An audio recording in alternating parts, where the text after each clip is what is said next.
سارے نظام کو بنانے والا کون ہے؟ اللہ ہے۔ اللہ وہ ذات مقدس ہے، اللہ رب العالمین وہ ذات پاک ہے کہ اللہ اپنی قدرت دکھانے پر آئے تو بغیر مکان، بغیر دکان، بغیر کھیتی باڑی کے اللہ انسان کو پال کر دکھا سکتا ہے۔ انسان تو انسان اللہ تبارک و تعالیٰ سمندر کی ہزاروں لاکھوں مچھلیوں کو اللہ تعالیٰ کھلا رہا ہے۔ ان کے پاس رزق کون بھیجتا ہے؟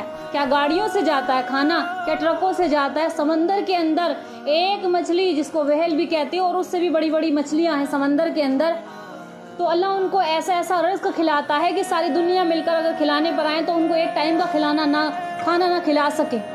اللہ وہ ذات ہے کہ اللہ تعالیٰ نے موسیٰ علیہ السلام کی قوم کو، آج جو مسلمان کہتے ہیں کہ اگر ہم کمائیں گے نہیں تو کھائیں گے کہاں سے، اگر ہم نماز میں چلے گئے تو ہماری دکان کا کیا ہوگا، اللہ تعالیٰ نے موسیٰ علیہ السلام کی قوم کو 40 سال تک جنگل میں من اور سلوہ ان پر نازل فرمایا تھا۔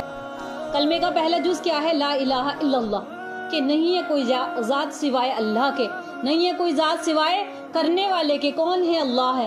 وہ ہماری کوشش کیا ہو رہی ہے آج کے وقت میں؟ ہم لوگ ذرا سی مشکل آئے تو مایوس ہو جاتے ہیں۔ قرآن میں بھی آیت ہے، ترجمہ ہے کہ جب لوگوں کو پریشانی آتی ہے، اگر ہم اللہ کہتے ہیں کہ اگر ہم کسی کا امتحان لے لیں تو وہ پریشان ہو جاتے ہیں، اور جب ہم انہیں نوازتے ہیں تو وہ ہمیں بھول جاتے ہیں۔ تو آج ہمارا یقین کیسا ہو گیا؟ کمزور ہو گیا۔ ہاتھ میں تسبیح ہے لیکن پھر بھی سوچتے ہیں پڑھا کیا رہے ہیں؟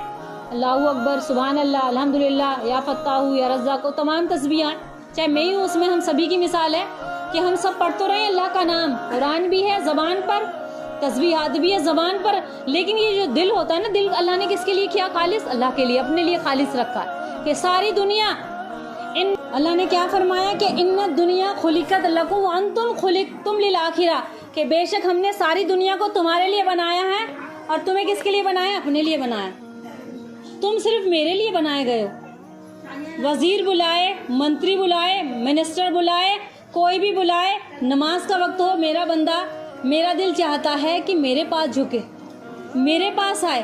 یہ مومن کی سب سے بڑی پہچان ہے کہ اپنی نمازوں کو قائم کرو۔ قد افلح المومنون، کہ وہ مسلمان کامیاب ہو گئے جنہوں نے اپنی نمازوں کو سنوارا، جنہوں نے اپنے دین کو سنوارا، وہ مسلمان کامیاب ہو گئے۔ آج ہماری چاہت کیا ہے؟ بہت بڑی بڑی چاہت ہے، چاہت تو ہے لیکن لینا اللہ سے، یہ دنیا کی چاہت ہو یا آخرت تو ہے یہ، لیکن دنیا کی چاہتوں میں بھی کس سے لینا ہے؟ اللہ سے لینا ہے۔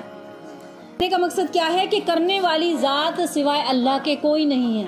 اپنی ہر پریشانی میں، مجبوری میں، ہر حال میں اللہ سے مانگنا ہے اور سچے راستے پر چلنا ہے، اس میں جھوٹ کی ملاوٹ مت کرو، جھوٹ کی، دھوکے کی، کئی ساری چیزیں ہیں۔ ہم لوگ کیا ہو گئے؟ ملاوٹی مسلمان ہو گئے، ملاوٹی، ادھر کام بھی کریں گے نیکی کا، ادھر ساتھ ساتھ میں ظلم بھی کریں گے۔ ظلم کئی طریقے سے ہو سکتے ہیں، اپنے بچوں کو دین سے دور کرنا بھی ظالم بن گئے، ظالم، اپنے بچوں کو دین سے دور کرنا، وہ ماں سب سے بڑی ظالم ہے جو اپنے بچوں کو دین سے دور کرتی ہے۔ جمان ہے تو حقیقت میں، لیکن اللہ ان کے دل و دماغ میں نہیں ہے۔ نماز بے شک پڑھتے ہیں، یہ روزے بے شک رکھتے ہیں، لیکن دلوں میں اللہ نہیں ہے۔ اللہ دلوں میں کب آتا ہے؟ جب اللہ کی رسی کو مضبوطی سے تھام لیتے ہیں، اللہ کیسے بھی حالات میں تیری رسی کو نہیں چھوڑنا، ہم تیرے ہی پیچھے چلیں گے۔ کلمے کا پہلا جو کیا ہے؟ لا الہ الا اللہ، کہ کوئی نہیں ذات کرنے والی سوائے اللہ کے، محمد رسول اللہ۔ اگلی زندگی کیا آئی؟ محمد رسول اللہ، کہ محمد اللہ کے پیغمبر اور اس کے رسول ہیں، محمد اللہ کے رسول ہیں۔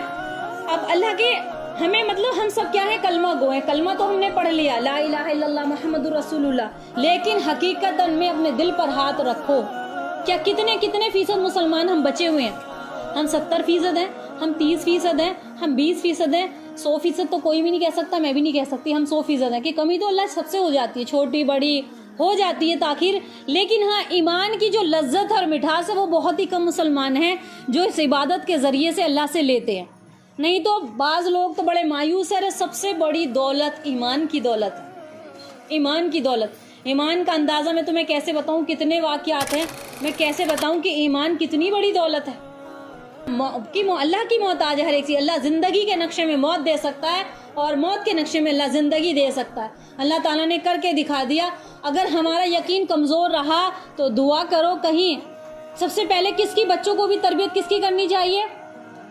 آگے کیا فرمایا کہ موت کے نقشے میں اللہ زندگی دے سکتا ہے، زندگی کے نقشے میں موت دے سکتا ہے۔ میری بات دھیان رکھنا، تمام مائیں بہن بیٹیاں جو بھی بچے چھوٹے بڑے سب بیٹھے ہیں، اگر ہم نے توحید کی محنت نہ کی، اس وقت جو دور چل رہا ہے اس کا اندازہ ہر کوئی نہیں لگا سکتا. بیماری آتی ہے تو ڈاکٹروں کے پاس رپورٹ پہنچتی ہے کہ یہ والی بیماری آ رہی ہے، تو وہ اخبار میں نیوز چینل پر آ جاتی ہے کہ اپنا بچاؤ کرو، یہ مت کھاؤ، وہ مت کھاؤ، یہ سمجھ جاؤ، ماسک لگاؤ، تمام طرح کی چیزیں آ جاتی ہیں، یہ دوائی کھاؤ، یہ کرو. کیوں؟ انہیں پتا ہے کہ اس بیماری سے انسان کے جسم کو اتنا نقصان پہنچ سکتا ہے نہیں ہے. اور ہم لوگ سب کیا کرتے ہیں؟ اپنا بچاؤ کرنا شروع کر دیں. جیسے کرونا کی بیماری آئی تھی، سب نے اپنا ماسک لگانا شروع کر دیا، دوری اختیار کر دی، دور رہنا شروع کر دیا، گھر آنا جانا بند کر دیا، سب کمروں میں بند ہو گئے. بات زندگی کا مسئلہ ہے.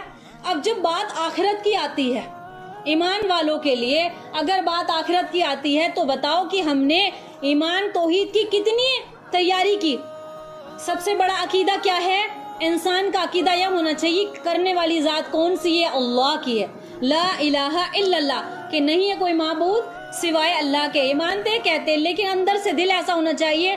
سب سے زیادہ جتنی مائیں بیٹھی ہیں جو صاحب اولاد ہیں، جو نہیں ہے تو اللہ ان کو بھی اولاد دے، جو صاحب اولاد ہیں اپنے بچوں کو سب سے پہلے دعوت دو، سب سے پہلے سکھاؤ توحید کی دعوت. وہ ڈاکٹر بنے، انجینئر بنے، مسجد میں کچھ بھی کام کرے، چھوٹے سے چھوٹے لیول کا، بڑے سے بڑے لیول کا، لیکن توحید اس کے سینے میں ایسی بھر دو آپ کہ مرتے دم تک وہ فاقے سے رہے لیکن کلمہ شریک بن کر مرے.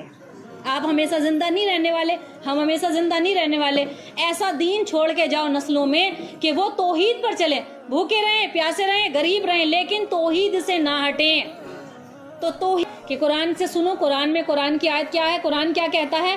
الا بذکر اللہ تطمئن القلوب، بے شک اللہ کا ذکر دلوں میں اطمینان اور سکون دینے والا ہے.